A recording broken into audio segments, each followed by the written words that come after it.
This image shows the snapshot of Tutankhamun's burial place opening. It's the burial place tracked down in Old Egypt that stayed in one piece for 3,000 years.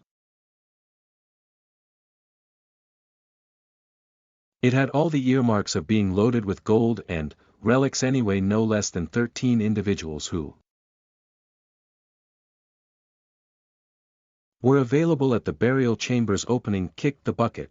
Before long, and talk about the revile of the pharaohs spread all around the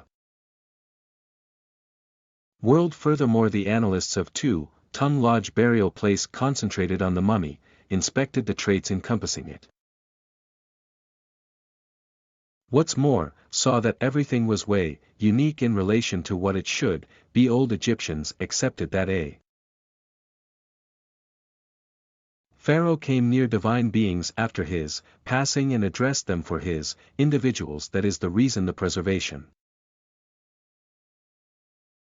process was treated with extraordinary consideration. Furthermore, burial places were adorned with perfect adoration. Yet for what reason did they make an exemption for Tutankhamun? For what reason did Osiris have his fingers cut off? And for what reason does Tutankhamun's mummy bewilder students of history to this day? Music. For what reason does the burial chamber itself confound the specialists? Paleontologist Howard Carter and his sidekick ruler George Carnarvon were flabbergasted when they entered the burial chamber of the celebrated ruler in 1922.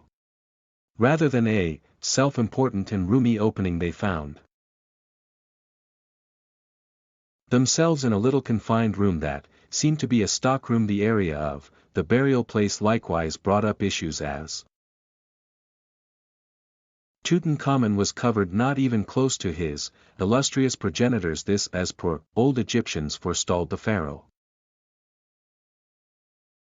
from being brought together with his family to rule in the profound world. Suppose the precursor's burial places just ran out of space. However, for what reason wasn't there even a final resting place for the pharaoh? Every one of the signs are that Tutankhamun got second-hand credits. He lay inside a home of 3 brilliant caskets which fitted one inside another. They all seem to be the lord of the dead Osiris lying on his back and holding the convict and thrash in his crossed arms. Yet the center final resting place had a somewhat unique style, and its face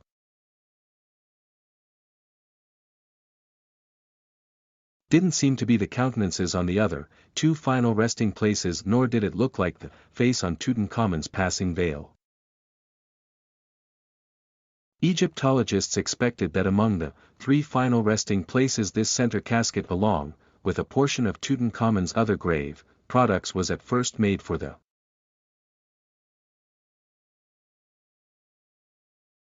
secret of Neferneferuiten. It worked out that this lady was an mysterious ruler whose name is recorded in engravings on the walls. Evidently,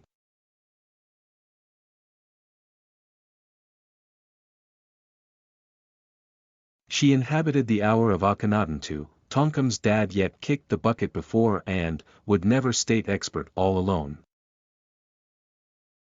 Consequently, her path became mixed up in history. In expansion, the funeral directors cut off the part of the final resting place that distended from the stone casket, keeping the cover from shutting. Later archaeologists found parts of Osiris' sawn-off toes at the lower part of the stone casket. Nothing could eradicate the way that Tutankhamun was covered hurriedly. After all, archaeologists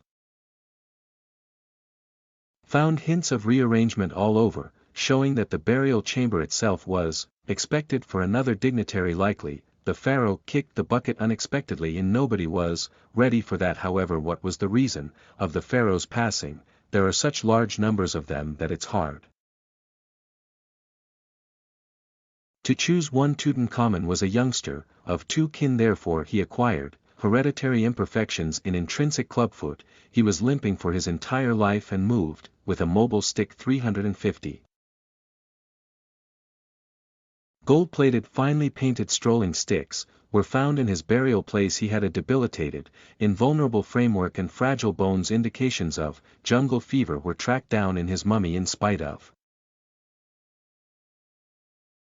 his sicknesses. The youthful ruler partook in the fun and took rides in a chariot. Perhaps, to this end the leg of his mummy is broken, however it's as yet muddled. Why, there's no heart, since Egyptians never taken out this organ, trusting it to be the focal point of an individual's psyche. Ruler Tut's mummy is by and large of inferior quality, since it has a gigantic cut that no mummy has, extending from the hip to the midsection button. In the event that we put this multitude of realities together and endeavor to expect how precisely did the youthful pharaoh kick the bucket, we can get something like this: the disabled kid pharaoh with a frightfully feeble safe framework took a chariot ride, also tumbled off. However, the chariot didn't keep moving straight, rather it turned around and went right across the Lord's chest. Subsequently, not just his crushed too, they attempted to convey his body to undertakers as fast as conceivable. However, it began to break down quicker under the beating Egyptian sun. Sure thing, Tutankhamun's burial chamber wasn't prepared, so he was put in a confined wardrobe. His unfortunate body was scarcely conveyed, also erratically preserved. All customs must be surrendered, and the heart spot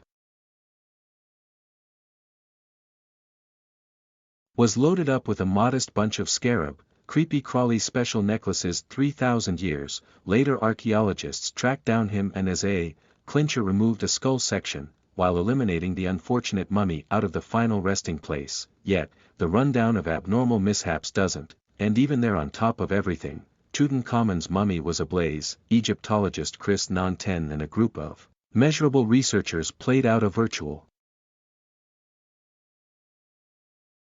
post-mortem on the youthful pharaoh in the Station 4 TV narrative, Tutankhamun: The Secret of the Consumed Mummy. Further assessment of the mummy's tissue section showed that it was set on fire or consumed. However, it's impossible anybody consumed the Lord's body intentionally. Right off the bat, antiquated Egyptians wouldn't attempt to mishandle the assemblage of somebody who, indeed, even after death holds their predetermination in their hands. And besides, the mummy was consumed while still fixed inside his casket. It's quite difficult to deny the presence of a revile under these conditions, isn't it? Be that as it may, it turns out there was a great deal of oil, furthermore, tar on Tutankhamun's body to such an extent that during the burial place's opening the mummy must be in a real sense scratched off the casket's walls. In the narrative Fire, examiners exhibited how a synthetic response of the preserving oils utilized on Tutankhamun's mummy prompted his sudden ignite. Sir Archibald Douglas Reed and Carnarvon's sibling Audrey Herbert kicked the bucket. Inside several years after the burial chamber's initial, they were trailed by a individual from the Egyptian illustrious family, ruler Ali Camel family, who was shot dead by his better half, ruler Carnarvon, who, along with Carter, was the first to see the burial place. Additionally kicked the bucket. However, the revile disciples didn't think about the normal age of the researchers, which was 74.5 years. 57. Welcome to my YouTube channel Karam Pakistani. Please like and share and comment, subscribe. Thank you.